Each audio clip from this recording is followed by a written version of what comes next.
여러분 안녕하십니까, 진성호입니다. 긴급 속보 하나 전해드리겠습니다. 방송인 김어준 씨가 지금 경찰에 출두해 조사를 받고 있습니다. 다시 한번 말씀드립니다. 자, 진중권이 정신적 대통령이라고 비아냥거렸던 김어준이 지금 서울 마포경찰서에 출두해서 조사를 받고 있습니다. 이번 일은 그렇게 간단히 끝날 일이 아닌 것 같습니다. 바로 위안부 할머니 이용수 씨가 고소한 사건입니다. 이용수 씨 때문에 고소된 사건입니다. 자, 위안부 피해자 이용수 할머니의 기자회견을 두고 냄새가 난다 이러면서 배우설을 제기한 김어준에 대해서 명예훼손 혐의로 고발당한 사건. 지금 마포경찰서가 김어준을 불러서 조사하고 있다는 속보가 방금 들어왔습니다. 진성호의 융단 폭격 시작합니다. 김어준을 융단 폭격합니다. 방송에 앞서 아직 진성호 방송의 구독자가 아니신 분들은 붉은색 구독 버튼 눌러주십시오. 더 좋은 방송으로 보답하겠습니다. 자, 지금 진보 좌파 진영도 균열이 생기고 있습니다.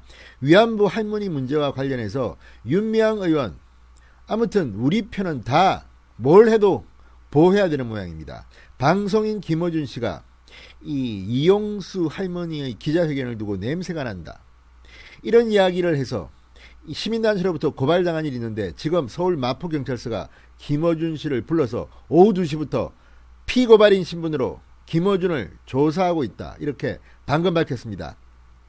김어준 씨 그동안 요리조리 잘 빠져나갔는데 이번에는 간단하게 보이지가 않습니다. 자, 김어준 씨는 지난 5월 26일 TBS 라디오 김어준의 뉴스 공장에 나와서 이용수 할머니 기자회견문을 읽어보면 이용수 할머니가 쓴 게 아닌 게 명백해 보인다, 냄새가 난다, 이렇게 말했습니다. 이렇게 단정적으로 말할 수 있는 자신감은 어디에서 나오는 걸까요? 자, 낙검소의 멤버, 그리고 이 방송통신심의위원회도 이 김어준 프로그램에 대해서는 유독 관대한 것으로 보입니다. 상당히 단정적이고 직설적이고 또 이 품격, 언어의 품격도 파괴되는 그런 내용임에도 불구하고 그동안 잘 살아남았습니다. 그런데 이번에는 이 사건에서 김어준 씨가 처벌될 경우 이 프로그램 자체가 존재하지 못할 가능성도 저는 있다고 봅니다. 이번에는 방송통신심의위원회가 이 부분에 대해서는 확실하게 해서 진행자에 대해서 진행을 못하게 하는 그런 법정 제재를 가해야 할 것으로 보입니다. 이것은 비단 법적 측면이 아니라 방송 내의 방송통신심의위원 규정에 따라서 김어준을 진행자에서 하차시켜야 할지도 모른다는 그런 생각이 듭니다. 자, 김어준 씨 지난 5월 26일 이렇게 말했습니다. 할머니, 이용수 할머니가 이야기한 것과 최용상 가자인권평화당 대표의 주장이 비슷하다. 기자회견 문서도 할머니가 직접 쓴 게 아닌 것이 명백하다. 7, 8명이 협업했다는 의혹이 있다 등의 발언을 하며 이용수 할머니의 2차 기자회견에 정치적 배후가 있다고 주장했습니다. 사법시험 준비생 모임은 이러한 발언이 이 할머니의 명예를 훼손하는 허위 사실에 해당한다. 지난달 1일 김어준 씨를 서울 서부지검에 고발했습니다. 현재 이 사건은 마포경찰서 사이버팀이 수사 중입니다. 이 할머니는 지난 5월 2차례 기자회견을 열어 정의기억연대와 정의연 전 이사장이었던 윤미향 더불어민주당 의원의 후원금 유용 의혹을 제기하고 정의연의 위안부운동 방향을 비판했습니다.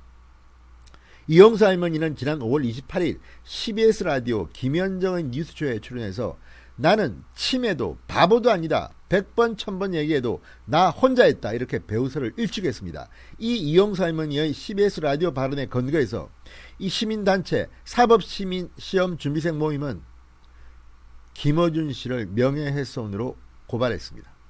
자, 이 사건 지금 마포경찰서가 조사하고 있습니다. 또 경찰이 정권 눈치를 봐서 김어준에게 면죄부를 줄지는 지켜보겠습니다. 그러나 이번 사건은 너무나도 명백한 사실이기 때문에 사안이 그리 간단해 보이지는 않습니다. 자, 진중권 전 동양대 교수는 이 페이스북에 글을 올려서 이렇게 비판했습니다. 지금 일고 있는 추미애 법무부 장관, 이성윤 서울중앙지검장, 그리고 유시민 씨의 최근 라디오 인터뷰까지 거명하면서 최근의 대한민국 사정을 비판하는데 유시민과 김어준을 소환했습니다. 자, 이런 상황에서 문재인 대통령은 어떤 의견도 내놓지 않고 있는데 이에 대해서 대통령이 실종됐다. 이 부재를 틈타, 대통령의 부재를 틈타 김어준과 유시민이 이 나라의 정신적 대통령 노릇을 해왔다. 김어준이 퍼뜨린 음모론적 사유가 엔터테인먼트 차원을 넘어서 아예 국정을 좌지우지하는 단계까지 이르렀다. 독일에서는 한 번도 발동된 적이 없는 수사지휘권, 일본에서도 발동됐다가 법무대신이 옷을 벗은 그 수사지휘권이 추미애 장관이 음모론을 근거로 발동된 것은 황당한 일이자 한국 사법에서 최대의 흑역사다. 자, 지금 진중권 씨의 말처럼 엔터테인먼트 차원을 넘어서 김어준의 음모론이 지금 나라를 뒤흔들 지경에 이르렀다고 판단하는 것 같습니다. 자, 김어준의 음모론 지금까지 너무나도 많이 나왔습니다. 그런데 이용수 할머니에 대한 이것은 그렇게 간단한 문제가 아닙니다. 지금 위안부 할머니의 문제는 진보 진영이 먼저 제기한 문제인데 그걸 가지고 지금 그쪽 진보 좌파 진영도 내분이 일고 있는 겁니다. 그 이유는 우리 쪽이면 어떤 이야기를 해도 다 문제가 없고 누군가가 음모를 가지고 가해를 한 것이다 이렇게 주장하는지 모르겠습니다. 아무튼 지금 김어준 씨가 마포경찰서에서 출석해 조사를 받고 있습니다. 이번 사안은 그렇게 간단하지가 않습니다. 이번에 우리 경찰도 한번 실력을 보여주십시오. 만약에 이번에도 경찰이 제대로 수사를 못하면, 그리고 지금 서울 남부지검이 이 사건을 수사 지휘하고 있습니다. 또 추미애 장관 눈치 봐서, 문재인 대통령 눈치 봐서, 윤미향 의원 눈치 봐서 그냥 넘긴다면, 김어준 씨에게 면죄부를 준다면 진짜 폭동이 일어날지도 모릅니다.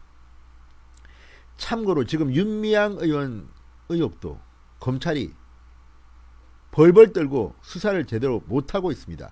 이 건 역시 한번 다음에 다루겠습니다. 이렇게 하면 대한민국은 정말 망하고야 맙니다. 이렇게 저희가 실종됐어야 문재인 대통령 어떻게 낯을 들고 다니겠습니까? 퇴임 후가 심히 걱정됩니다. 제가 걱정할 일은 아니지만 어쨌든 김어준 씨 이번에는 제대로 걸렸습니다. 한번 두고 보겠습니다. 진성호의 융단 폭격이었습니다. 여러분 감사합니다.